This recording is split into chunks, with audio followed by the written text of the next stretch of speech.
I'm happy to talk about this. It's kind of the real variable in all of our jobs here and all of our installs is around security, because every customer has a different governance policy.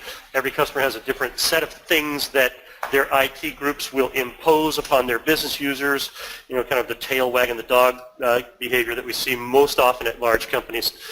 So some of the things that where the biggest mistakes are made are just listed on this one page. So we want to just remind you that when you can and when you have control or influence over the installation, don't let the customer put our software on a workgroup member server.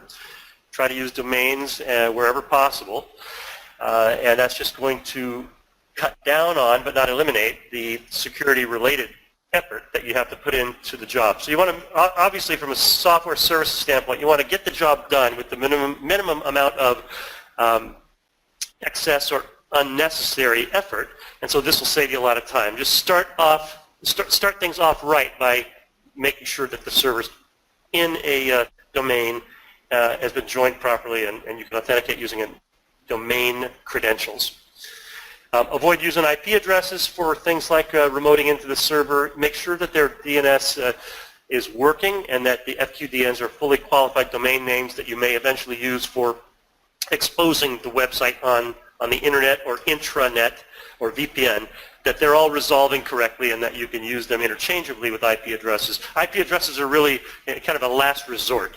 If you have to connect to something with an IP address, there's usually something broken about the network that's going to come back later and bite you and cause you more trouble. So get this stuff out of the way right up front.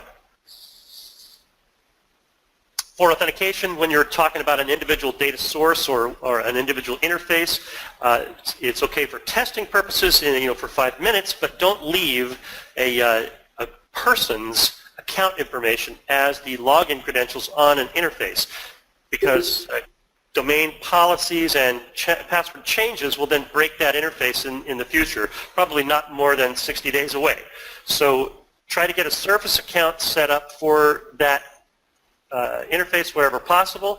It's better to use domain managed service accounts. Most IT shops are not able to actually set one of those up for you, but if they can, that's the ultimate scenario. Or for interfaces like Pi and others that use box-to-box trusts, it's really cool because you don't have to set up any user account. It's really better to use non-user account based authentication whenever possible, like a trust.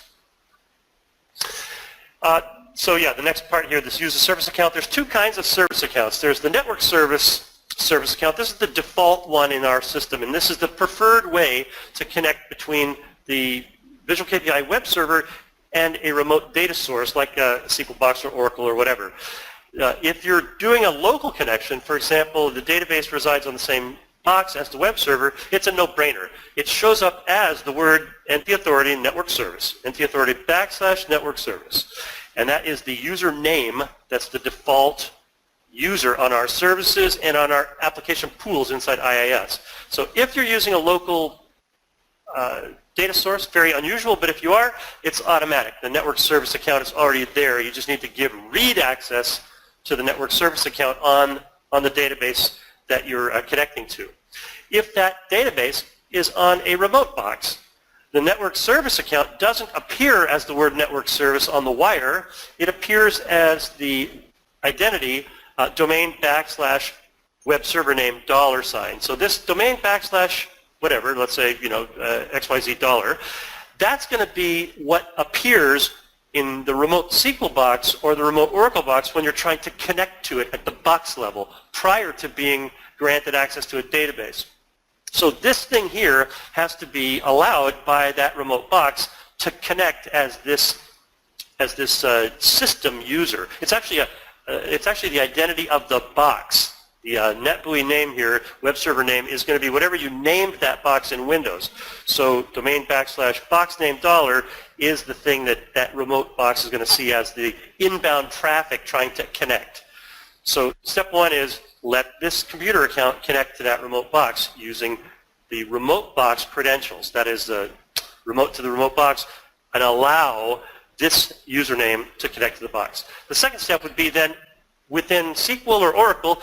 For example, in SQL, you do a user rights assignment. So open up the database and look at the user mapping, and the user mapping has to allow this name to at least read the database that you're trying to connect to. Now, this is true even when you have Visual KPI's internal database stored on a remote box. There is one last step to installing Visual KPI on a multiple box system, and that last step is go to the SQL box, open it up, and allow this username to connect using the right assigned mapping in SQL so that the two boxes can communicate on the wire. So this network service account is a very special account. We like it. It's got low privilege. It's usually preferable to a named service account simply because it requires no maintenance. And then this next bullet, custom service account, that's if you can't use network service. I mean, you should always try to use network service. But if you're not allowed to because they have a governance policy disallowing system accounts in all locations, then you'll have to create a service account. And I'm going to strongly advocate this be a domain account. Don't let them give you a local service account because it's going to cause havoc with authentication in a network environment. So the devil's in the details here, but these are the main points here. Great. So we have a couple of more slides here, but we are out of time right now. Is everybody okay to stay for a few more minutes? Yeah, I can hang on. Okay. And one more point, so is this demo covers profile creation also? Sorry, can you repeat that? This demo covers profile creation, for example, groups, IT director, IT owner, right? Creation. You're talking about Active Directory groups? No, in KPI, so we will define the roles, right? Oh, roles, security, role security. Yeah. Yes, you can do that in our system too. So there's two levels of security. There is, can I get to the website or not? And that's great for a lot of customers. They've locked it down. So, and then once you're in, we have a thing called you get a group-based security or object-based security, where only certain members of certain groups can see certain KPIs, for instance. So we have that ability as well. Okay, so you are going to cover the demo, that one? No, that won't be part of this training here. That's something we can, if you need to have a separate call on, we can definitely cover that with you.